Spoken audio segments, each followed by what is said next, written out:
Shalom. All praises to Yahweh, Ba'ashem Yahushai, Ba'ashem Harakakadash. Double honors to the apostles and elders of great most on the rule well. And Shalom to all the brothers doing the work of centering truth. There's an article on Market Watch talking about more of these US banks have got downgraded. And you had like the two banks fell a few months back now, like Silicon Valley Bank and can't even remember the other one. I think it might mention in the article. But you had I think for international banks you had Credit Suisse also get bought out because they were moving hella funky with how they're operating. But everyone's been on edge because it's like 2008, the financial crisis again. So it says Moody's places credit ratings of 6 major US banks on review for downgrade.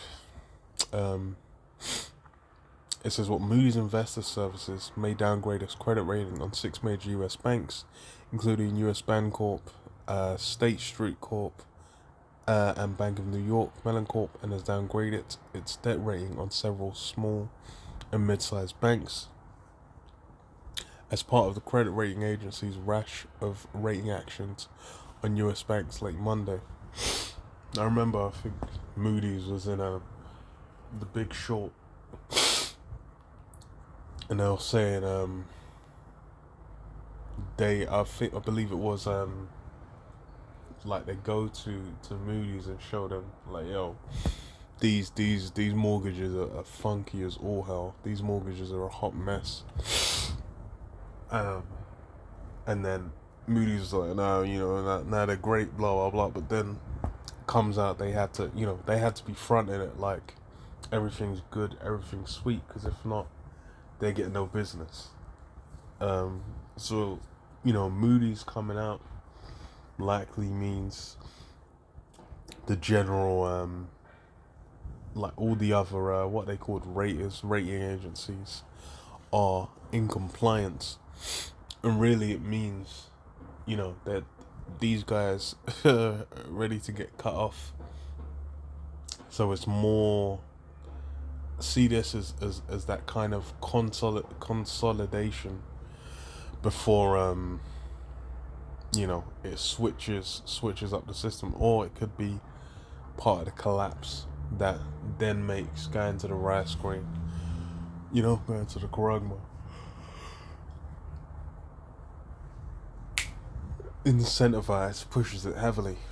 Because if you have a cascade of like banks failing, then it's just gonna be feel like, yo, we need to get this thing out swift, and well, people are gonna look at it and be ready to jump on it. Like, yo, we're looking to switch it up. We're gonna go digital. We're gonna do and then the selling point will be security measures, because that's always the appeal, the draw, security.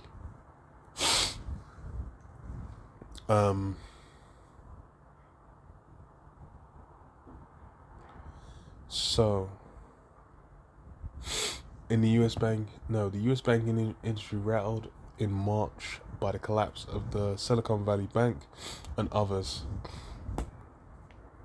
continue to contend with interest rate and asset and liability management risks with implications for liquidity and capital, the credit ratings agency said.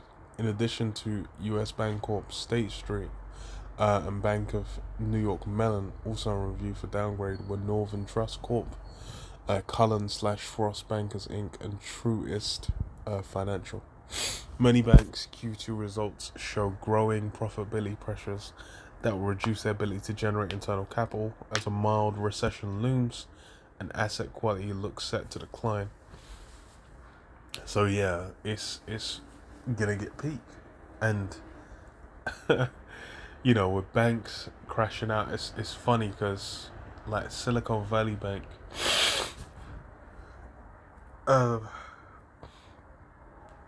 the high amount of liability that means going forward, getting money is going to be more difficult. Mortgages, loans, all that shit. The means by which that debt-based system, which is essentially how people have been living out here, credit cards even. But they said, I saw something that said credit card debt went over $1 trillion in the US, I believe, or maybe globally, I'm not sure. Credit card debt went over $1 trillion. So that's a big part of how people are surviving. That credit, once that's decimated, it's peak. It says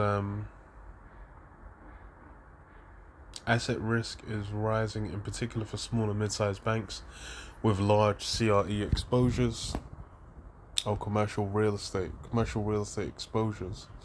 Among the smaller banks that had their credit rating downgraded were Commerce Bancshares Inc. and BOK Financial Corp. Moody's also slapped negative outlooks on 11 lenders, including Ally Financial and Capital One Financial. Yeah. So, what you think those are? Oh no, Capital One's a credit card company.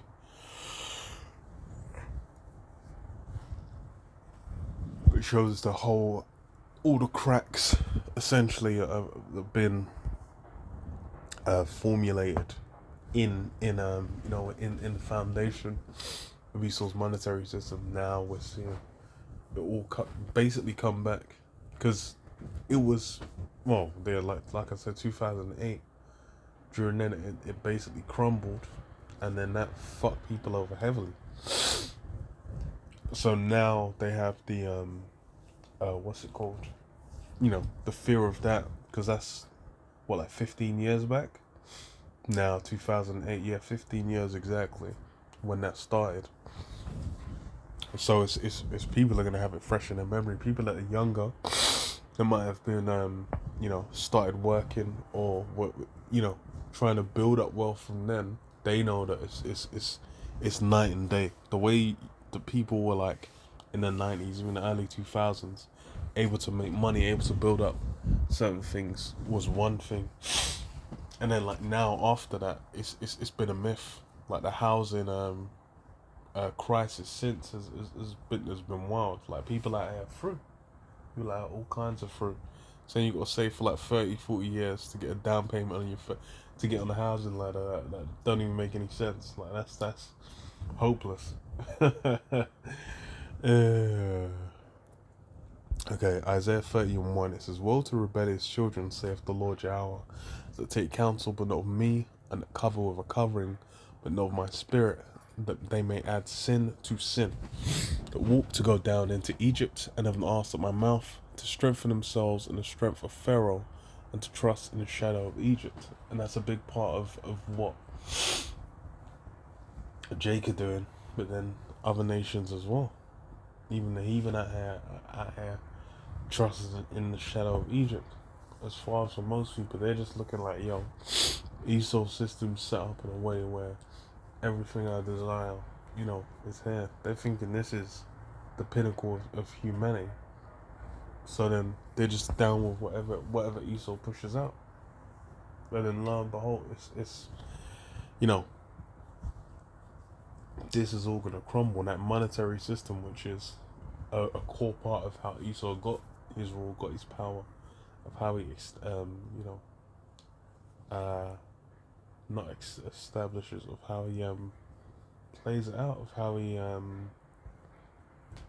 executes on that, is a lot of how he executes on that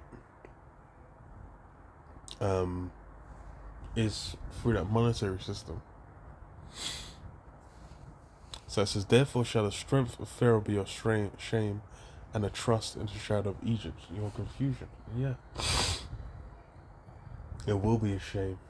And then with trusting in Egypt, what's that gonna come down to? You stay clinging to Esau, you stay arm in arm with Esau.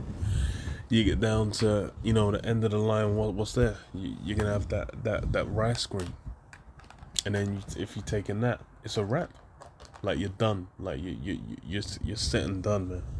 it's all over. You failed, and you're gonna get took. You're gonna have to get taken out, man. 2 Ezra 16 and 19, it says, "Behold, famine and plague, tribulation and anguish are sent as scourges for amendment. But for all these things they shall not turn from their wickedness, nor be always mindful of the scourges. Behold, victuals shall be so good cheap upon earth, that they shall think themselves to be in good case. And even then shall evils grow upon the earth, sword, famine, and great confusion. For many of them that dwell upon earth shall perish of famine, and the other that escape the hunger shall the sword destroy." Yeah. The victuals being good cheap on earth, that's everything supposedly running smooth, man. There was a period of time where it was meant to be after the end of the it's Credit Crunch. What was the other the super recession after 2008, where it was endless money up until like 2020, 2021 kind of.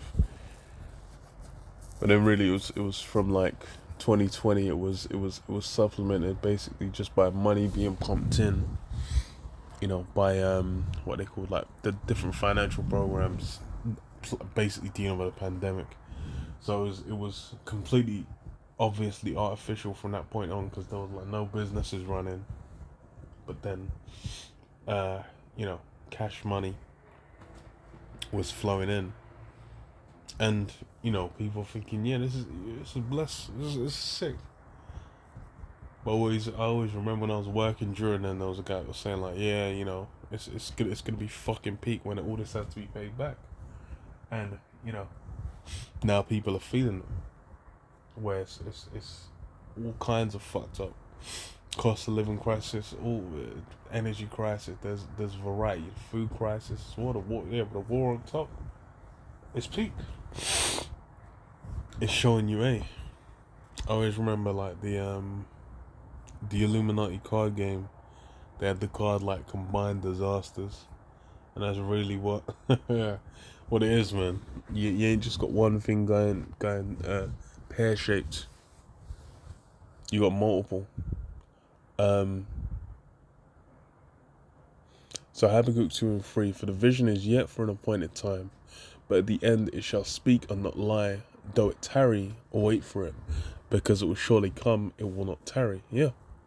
The vision's basically speaking, as we live and breathe, man. Right about now, it's plain to see the vision speaking. It says, but behold, his soul, which is lifted up, is not upright in him, but the just shall live by his faith. Yea, also, because he transgresseth by wine, he is a proud man, neither keepeth at home. When enlargeth his desire is hell, and is as death, and cannot be satisfied, but gathereth unto him all nations, and heapeth unto him all people. Yeah, he's basically got that insatiable greed, that can't be met, and that's informed how Esau's gone out and dealt with the world. He's gone out, he's brought it to heel, so to speak. He's essentially made everyone follow after his way of life. But then what it says, "Shall not all these take a parable against him, and a taunting proverb against him, and say, Woe to him that increaseth that which is not his, how long? And to him that ladeth himself with thick clay." And yeah, a big part of that strength of Esau is setting up this monetary system where you can leverage debt and turn that into into labor, into actual money, into forms of control. And then that debt is what, that's the the currency of the poor. So that's why you have people on the bottom living essentially in debt to a variety of sources of credit. In debt to a variety of sources of credit.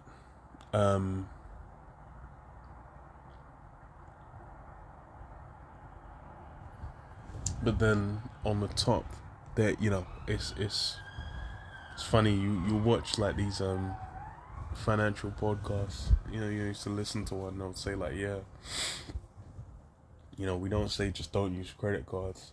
Like we'll just say like, you use it to get rewards. You basically gotta have it where you pay it off every month, and that's something that those that are more established, they'll have. It's one thing to the poor and another thing to those that are doing better for themselves.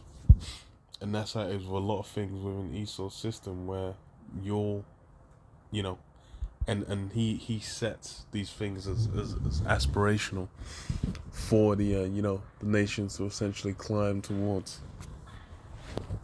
He sets them as like aspirationally to be like, oh yeah, just be desirous of trying to get to the top, the American dream. But for you to get there is a myth. It says, shall they not rise up suddenly that shall bite thee, and awake that shall vex thee, and thou shalt be for booties unto them. And that's how it's going to flip. It's essentially going to hit where all these different nations are then going to be like, yo, we've been sitting there getting, fucked over by this guy. How much longer, man? They're going to be like, yo, I'll find out with our financial straits. We bolted onto this guy's system. We clung onto this guy's system, and it's brought nothing but destruction onto us. Like, what the fuck's in it for us? And then, once that spirit comes on them, it's gonna be done. I read this, Proverbs 11:1. A false balance is abomination to the Lord Yahweh, but a just weight is his delight. Plain as day, man. Esau lives and dies by them false weights, man. Now read verse 4 as well. It says, riches profit not in the day of wrath, but righteousness delivereth from death. That's how it's gonna be. Riches profit not in the day of wrath. So even if you're getting out from this system, you're having a good time, you're living well, regardless,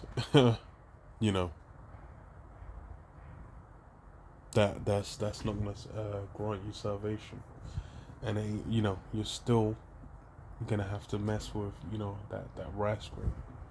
All these people thinking like, they might think, oh, I got I'm gonna have like 15 mil saved up, diversified across different forms of income.